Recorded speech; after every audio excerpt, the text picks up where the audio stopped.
পাকিস্তানের উপপ্রধানমন্ত্রী ও পররাষ্ট্রমন্ত্রী মোহাম্মদ ইসাকদার বাংলাদেশ সফরে এসে অন্তর্বর্তী সরকারের সদস্যদের পাশাপাশি রাজনৈতিক দলগুলোর নেতাদের সঙ্গে বৈঠক করছেন।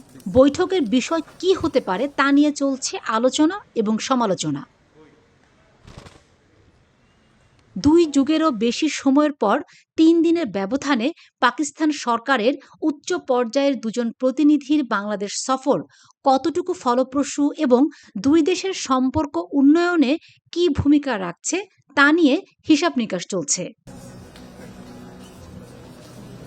তবে পাকিস্তানের উচ্চ পর্যায়ের এই প্রতিনিধি দল আসার পরই সবার মনে একটি প্রশ্ন এসেছে।